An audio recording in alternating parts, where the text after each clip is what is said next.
तो हेलो भाइयों, कैसे हो सारे। तो भाई आज हम बात करने वाले हैं बजाज के सर्विस नेटवर्क के बारे में। सर्विस कैसी देते हैं भाई ये, इस बाइक के अंदर क्या क्या प्रॉब्लम मेरे को देखने के लिए मिली।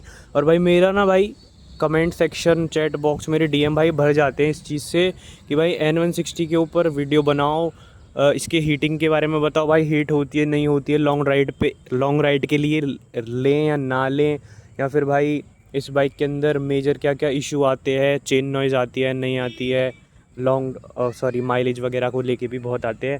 और भाई मैं मेन बताऊंगा जो मेनली भाई जो बाइक है ओवरऑल अगर मैं बात करूं तो भाई बाइक बहुत अच्छी है। हर चीज़ के पॉजिटिव्स होते हैं, हर चीज़ के नेगेटिव्स होते हैं। बजाज की जितनी भी बाइक्स हैं मेनली जो प्रोडक्ट है भाई बजाज के वो बहुत अच्छे हैं। ये बाइक पल्सर N160 काफ़ी अच्छी बाइक है। आप इसके राइड क्वालिटी देख लो भाई, सस्पेंशन देख लो, इंजन देख लो, और रिलायबिलिटी के बारे में मैं अभी बात करूँगा। बाकी भाई बाइक बहुत अच्छी है, बिल्ड क्वालिटी भी काफ़ी बढ़िया कर दी है। बट भाई जो प्रॉब्लम बाइक के अंदर आती है, सबसे बड़ी क्या प्रॉब्लम है, इशू भाई जो मेजर इशू है वो बाइक के अंदर नहीं है, मेजर इशू है भाई इनकी सर्विस के अंदर।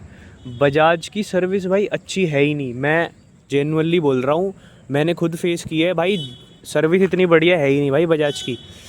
फर्स्ट सर्विस मतलब जब से मैंने बाइक ली है, मेरी बाइक के अंदर एक इशू है और वो अभी तक सॉल्व नहीं हुआ। अब तो मैं नेगलेक्ट कर देता हूँ उस चीज़ को।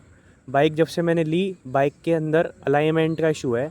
मतलब मैं बॉडी बैलेंसिंग करता हूँ तब जाके मेरी बाइक सीधी चलती है, अगर मैं हाथ छोड़ देता हूँ, वरना बाइक लेफ़्ट की तरफ पुल होना स्टार्ट हो जाती है। मैं आपको दिखा देता हूँ किलोमीटर से एक बार। मेरी बाइक 8,900 मतलब 9,000 किलोमीटर चल चुकी है और बाइक के अंदर अभी भी ये प्रॉब्लम है, सॉल्व नहीं हुई है भाई। मैंने काफ़ी उनसे बात की, दिखा ली, सारी चीज़ें करवा ली, सस्पेंशन वगैरह सब देख लिए, अलाइनमेंट करवा ली, पीछे का टायर देख लिया, लेकिन भाई बाइक लेफ़्ट की तरफ पुल होती है और इसका सॉल्यूशन अभी कोई भी नहीं निकाल पाया। और मेरे काफ़ी ऐसे भाई हैं जिनको सेम प्रॉब्लम देखने के लिए मिल रही है।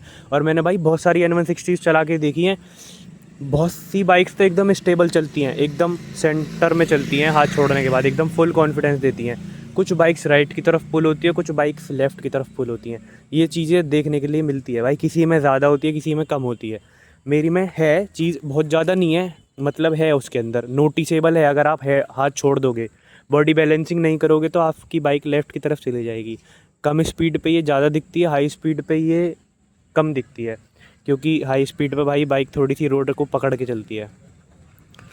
तो भाई ये वाला इशू है जो कि अभी तक सर्विस सेंटर वाले नहीं कर पाए सॉल्व। और बेसिकली ये इशू अलाइनमेंट की वजह से ही आ रहा है, और उनके पास कोई अलाइनमेंट चेकिंग की कोई मशीन है नहीं। मेरे को अगर आफ्टर मार्केट करानी होगी जहाँ पे वो लेज़र से चेक करते हैं, तो भाई वो इस इशू को सॉल्व कर देंगे। बाकी दूसरा क्या इशू है, हीट होती है बाइक।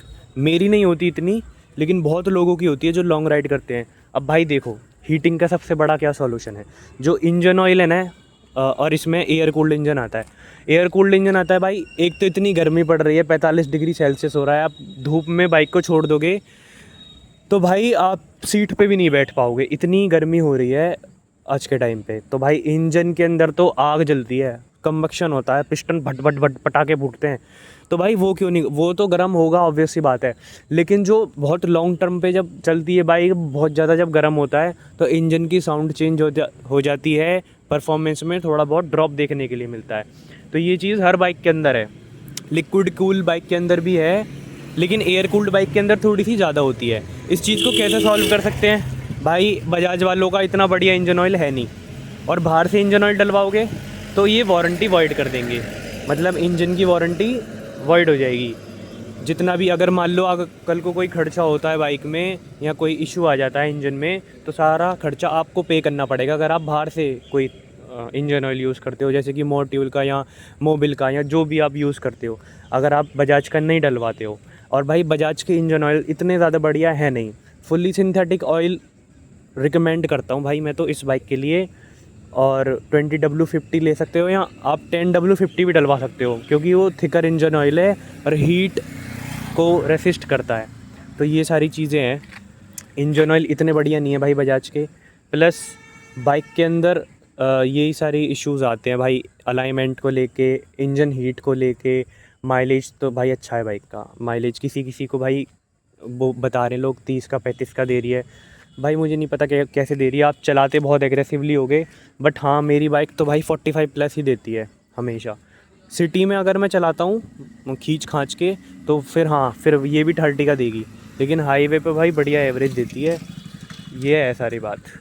बाकी और इश्यूज़ की बात करूँ तो भाई ऐसा कोई मेजर इशू है नहीं बाइक के अंदर।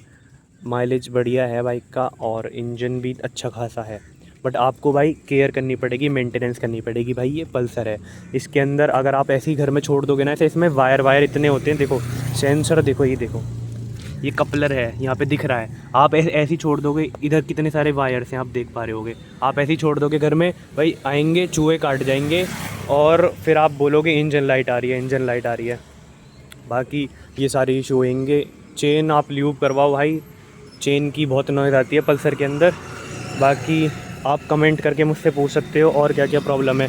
हीटिंग की मेरे पास बहुत कमेंट आते हैं, हीटिंग के बारे में मैंने बता दिया। आप कोई दूसरा अच्छे ग्रेड का fully synthetic engine oil use करो, उससे आपकी बाइक हीट कम करेगी। और भाई ब्रेक लो, बाइक जब भी आप राइड कर रहे हो भाई ब्रेक लो। ऐसे नहीं है आप 100 किलोमीटर या 150 किलोमीटर लगातार चल रहे हो, थोड़ा थोड़ा भाई ब्रेक लेते चलते चलो। उससे क्या होगा भाई, एयर कूल्ड इंजन है तो थोड़ा ठंडा होगा। जब इंजन बंद हो जाएगा तो वही ये थोड़ा सा ठंडा होगा, जब कंबक्शन नहीं होगा तो अपने आप इंजन ठंडा होना स्टार्ट हो जाता है। जो एक्सपेंड हो जाते हैं पार्टिकल्स वो फिर से अपनी पोजीशन पे आने लगते हैं। तो यही है भाई प्रॉब्लम्स। और हीटिंग बता दिया आपको मैंने। आपका मेरे को जो अलाइनमेंट वाली प्रॉब्लम हुई वो मैंने आपको बता दी। तो यही चीज़ थी भाई जो मैंने फेस की इस बाइक के अंदर। बाकी तो भाई सर्विस नेटवर्क इतना बढ़िया है नहीं। अगर किसी को जेन्युइनली बहुत अच्छी नॉलेज है ना बाइक की, मेंटेन करना आता है, वीडियोस देखता है, वो यूट्यूब पे नॉलेज लेता है, तो भाई वो अच्छे से बाइक को मेंटेन कर सकता है। लेकिन भाई जो नॉर्मल बंदे हैं जो ऐसी बाइक ले लेते हैं, N250 N160 स्पोर्ट्स बाइक ले लेते हैं भाई, इवन बजाज की कोई भी बाइक ले लो, अगर उसमें कोई मेजर इशू आ जाता है ना भाई, सर्विस सेंटर वाले सॉल्व ही नहीं कर पाते। उनको यही नहीं पता लगता कि भाई बाइक के अंदर प्रॉब्लम क्या है, क्यों आ रही है, किस वजह से आ रही है। थोड़े टाइम पहले मेरी बाइक का किसी चूहे ने तार काट दिया था कहीं से। कोई क्या कहते हैं उसको, क्या कहते हैं वो ऑयल टेम्परेचर वाला जो सेंसर होता है, TPMS सेंसर का, उसका तार काट दिया था। मैं भाई सर्विस सेंटर पे गया, उनको यही नहीं पता चला कि इसमें एरर नहीं जा रहा था उसका, क्योंकि कोई फिजिकल डैमेज हो गया तो एरर नहीं जाएगा। तो भाई उनको यही नहीं पता चला कि एरर आ क्यों रहा है। उन्होंने बहुत टाइम लगाया इस चीज़ को देखने में, फिर उन्होंने बताया इसका सेंसर ख़राब है। बट भाई सेंसर ख़राब था ही नहीं। फिर मैं दूसरे सर्विस सेंटर पर गया, फिर मैंने उनको अपनी प्रॉब्लम अच्छी तरीके से बताई। फिर उन्होंने साइड पैनल खोल के अच्छी तरीके से देखा तो उन्होंने बताया भाई इसका तार कटा हुआ है, किसी चूहे हुए ने काट दिया है। तो देन उन्होंने पूरा तार वायरिंग वगैरह चेंज करके डाली थी, जब जाके इसकी प्रॉब्लम सॉल्व हुई थी। तो भाई यही है, मैं दूसरे सर्विस सेंटर पे जा रहा हूँ जहाँ से बाइक ली है, वहाँ से कहीं और से सर्विस करवा रहा हूँ, लेकिन करा बजाज वाले से ही रहा हूँ। जो जेन्युइन सर्विस सेंटर है बजाज के, वहीं से करा रहा हूँ। बट मेरे को भाई सर्विस सेंटर चेंज करने पड़ रहे हैं, उनको पता ही नहीं लग रही कि प्रॉब्लम क्या है। तो भाई ऐसा है वहाँ का स्टाफ। अभी मैं तो अपने बुलंदशहर का बता रहा हूँ भाई, हर रीजन में बजाज की बहुत कंप्लेंट आती है भाई। मेनली बाइक बहुत अच्छी है, जो ये पीछे रह जाती है सर्विस की वजह से रह जाती है। तो भाई बस यही था इस वीडियो में। अगर बजाज मेरी वीडियो को देख रहा है या कोई भी मेंबर देख रहा है तो भाई अपनी सर्विस को थोड़ा इम्प्रूव करो, जिससे कि कस्टमर परेशान ना हो। तो बस भाई यही था। Thanks for watching this video.